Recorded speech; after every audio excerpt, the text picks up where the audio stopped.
My name is Pepper Mulhare, and I serve as a volunteer on the Chamber of Commerce of Southwest Indiana's Government Affairs Committee. Today, I have the pleasure of interviewing Kevin Derr, who is a candidate seeking election to the office of State Representative to the Indiana General Assembly.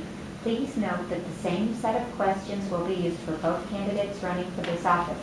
Welcome, Kevin. Thank you. Let's get started. Please state your name, office you are seeking, and current position, place of employment. Okay, my name is Kevin Derr. I'm running for the Indiana House of Representatives in District 75. I'm currently the president of Derr Logistics. We're a small trucking and transportation management company out of Boonville, and I am the trustee of Boone Township in Warwick County. Excellent. If elected, what would be your top 3 priorities, and how would you seek to fund and implement those priorities while serving in the state legislature? Well, the first and foremost priority is that we have to stop this move towards privatization of essential government services. While being a small business person myself, and I understand fully the role of the private sector, there are some things that are better left for government to do, for people to be able to decide. So if we do not allow people within their democracy to make their decisions about the government that we have, then we lose democracy itself. So first and foremost, I want to stop the privatization of essential services like public education, fire protection, police protection, our toll roads. Those are things that are better left within the purview of government. Second policy initiative would be to make a more equitable and egalitarian tax code. I could get off deeply into economic theory, and I'll try to avoid it, but we can't have it both ways. We can't have a completely unregulated economy and then a tax system to where the winners are not paying the majority of the taxes. If we have an unregulated economy to where we have greater losers and greater winners, then those who are winning the most end up having to pay the most taxes, or we simply cannot fund the system. And so I believe that Indiana, through our property tax cap that we passed, has genuinely shifted the tax burden from those most capable of paying to those least capable of paying. Because we've shifted the burden from property taxes to sales taxes. And that's increased the taxation on people who can least afford it by 16% for everything they purchase. So second policy initiative is a fair tax system. The third policy initiative is to try to work throughout Indiana to be a cheerleader for Indiana so that we can make Indiana the place people want to come to conduct business. And that's not just a matter of good tax policy or right to work or initiatives like that. Indiana has to be a place to where people want to come and invest their money and live and spend their money. Very good. Do you support the Sheppard initiative? And please explain your answer. Well, it's interesting. I fought against the Sheppard initiative in Indianapolis when part of the initiative was to do away with township government.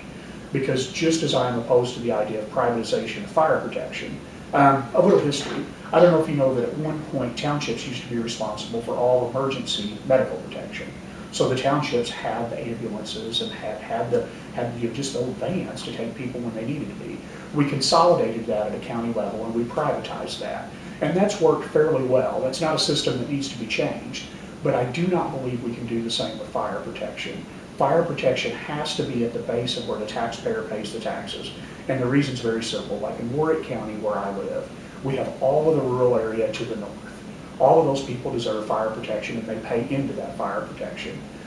But if we made that a county-wide protection, it's obvious that the population centers of Newburgh and Boonville are going to get the majority of the protection, and those taxpayers in those outlying areas are going to be paying for the same protection and getting less service.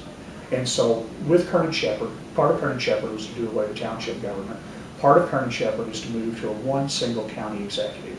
And I think that also limits people's voice within their county government. Again, you take a county like Warwick County, we have to have a county executive come from the different areas within the county so we guarantee representation. And I speak highly of Warwick County. We've done a good job, and we've had Democrats and Republicans in charge of the county commission. And I think that the three county commissioner system works well. I hope that answers your question. Thank you.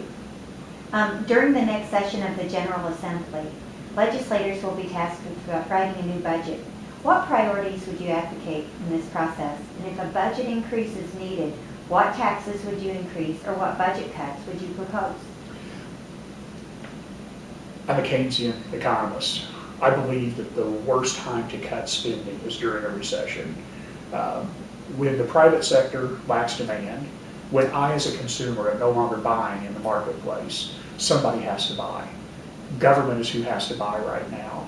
I think that we have a great opportunity in Indiana to take this lack of demand and use it to rebuild our infrastructure. I don't think anybody who could drive up and down our roads doesn't see that roads that we used to pave were chipping and sealing. Roads we used to chip and seal were graveling. Our highways are falling apart. We have to look not only at rebuilding the transportation infrastructure we have to look at what we're going to do with transportation infrastructure in the future. Our population's only continuing to grow.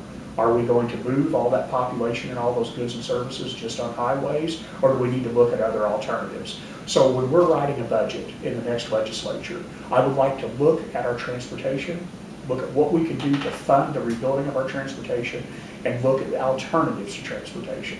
Now, how we fund that. I don't think we can fund that by additional sales taxes. I think that anytime we place an extra burden on consumption, we of course give a disincentive to consumption. And right now is the time when we need more consumption. We need more people buying from Southern Indiana businesses, not less. But we have to replace it from somewhere. I think it was a mistake that we did away with the estate tax. I think that we have to look at somehow implementing a progressive income tax for the highest income earners. Now, let me also say there is no utopian solution to economic development because the problems of today are going to change next year. So when we talk about tax code changes, I think we often have the tendency to want to throw our hands up and say, oh my gosh, we're going to kill the country if we do this. The great thing about government is when we make changes, we can come back and change them again in the next legislative session, in the next budget. But I think that we have to look at raising that money where that money is available and not try to raise that money to where it's not available. Okay. What do you consider to be the top transportation, I'm sorry. What would you do to encourage the construction of the I-69 bridge over the Ohio River between Evansville and Henderson? Well, I think first and foremost, we're going to have to make the public aware of its need. I think that the public may not understand how much trade we have with Kentucky. And it would only take one natural disaster, whether it be an earthquake, God forbid a terrorist attack, or even just that the bridge collapses on its own because it's not been maintained. If we had to move goods and services between Evansville and Henderson by going through Owensboro, it would be incredibly detrimental to our community. We have to be able to move those consumers from Henderson to Evansville to shop. We have to move employees back and forth, and we have to move those goods back and forth that we sell and trade. So we have to make the public aware of the need. The second thing is, politically, unfortunately, we're not going to get a bridge if somebody else doesn't get a bridge. So in the legislature, I would work hard to make sure that we get the new bridge in Louisville also, and I would make sure that we don't pay for these bridges with tolls.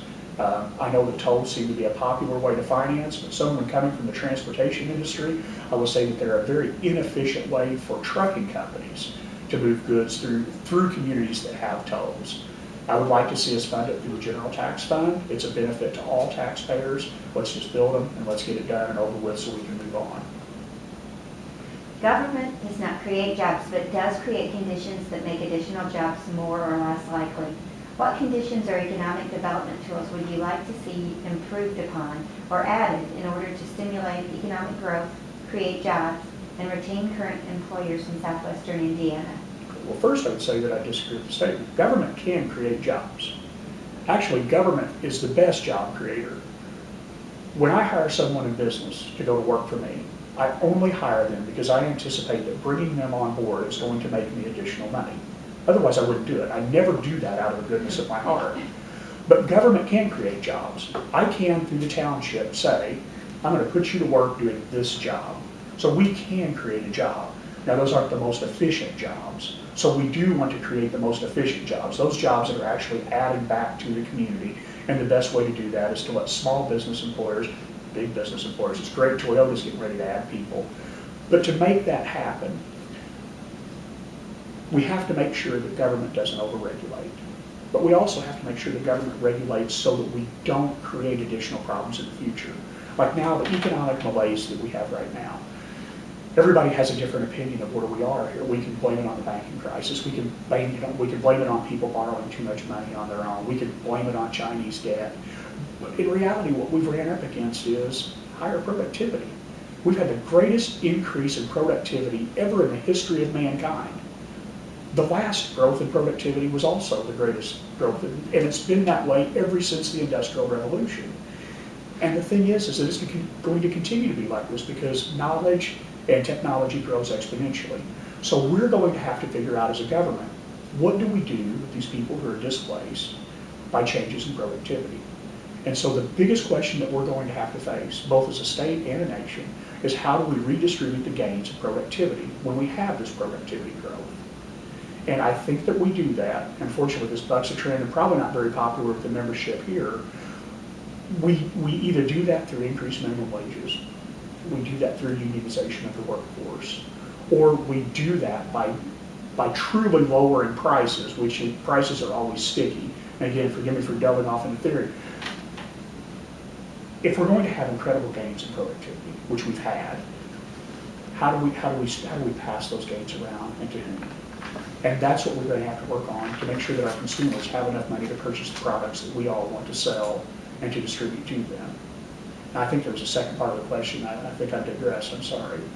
Well, I guess what conditions or economic development tools would you like to see improved upon or added in order to stimulate economic growth? Well, first and foremost, we can't as a state government continue to defund those government services that we already have, that we have people in place and working. We're not going to improve the economy by laying off teachers and firefighters and police officers. Those are really good paying jobs, and we're not replacing those jobs with the kind of income that it takes to make them good consumers. So I think as a state, we're going to have to stop being so vitriolic and looking to blame individuals for our malaise, but truly have an honest discussion of where we are and what needs to be done. The private sector's not the enemy. The private sector's also not the utopian solution. Government's not the enemy, and government's also not the solution. We have to look at working together. How can we rebuild our infrastructure? How can we work towards education and training to make sure that our new employees have the skills that it's going to take to fill these jobs? But that's all going to have to be done through an honest and open discourse, and not by choosing one granite side or the other. Okay. Substance abuse, particularly methamphetamine abuse, is a costly community problem in terms of law enforcement, crime, judicial incarceration, fire hazard, environmental concerns, child care, health care, and other expenditures. What changes in the approach to this problem would you suggest, and how would you fund any new strategies? Well, I think first and foremost, and actually my opponent proposed this last year, and I support him fully in this, the reclassification of the pseudoephedrine as an illegal drug or as a controlled substance is the first good start in this. It's interesting, my wife and I just bought some property up in Folsomville, Indiana, and while we're there, my daughter finds a meth lab. And so we have to call the police up there, and it really hit me at that point. This has really reached far. I mean, we bought a place out in the middle of the country, and as we're cleaning it up, here's a meth lab that my 15-year-old daughter has to find. I don't think that we're ever going to stop people's desire to be intoxicated, but I think that we can help control their access to those things that help them make that drug. But I think also, we just had a community awareness meeting in Warwick County here last week, and we were talking about this same issue. I know that like when my dad worked at Alcoa, he was uneducated, but he had a good job at Alcoa. What kept him from going out and getting drunk on a Tuesday night was that he couldn't miss work on Wednesday morning. It was worthwhile to him. But if you're working a $7.50 an hour job and you have the opportunity to go out and have a good time, and it may cost you that job, you could have another $7.50 an hour job by Friday. There's no real economic incentive there. So I think that our drug abuse problem also comes down to an economic and job opportunity problem. Okay. Finally, what is your long-term vision for Southwest Indiana, and what specific ideas or proposals would you suggest to improve the quality of life in our region? I think that we need to, and I know that others have. It's not as if I'm trying to reinvent the wheel here. But if you were to look at southwestern Indiana from an outsider's viewpoint, we have it great here. We have a fantastic river corridor. We have all the coal we can ever use to create electricity here.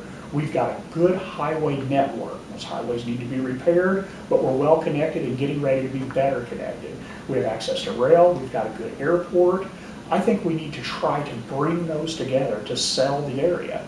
I think we also have a great workforce. I think maybe we can make a better workforce Ivy Tech, I think, is doing a good job here in Indiana, throughout Indiana.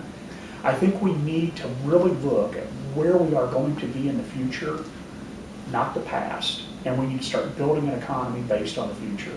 And that economy is going to be one that's built with more people, maybe changing weather conditions. I think we're going to have to pull our head out of the sand and look at where we're going to be in the future. We're going to have not just more people, but more people demanding more goods, services, electricity, water, power.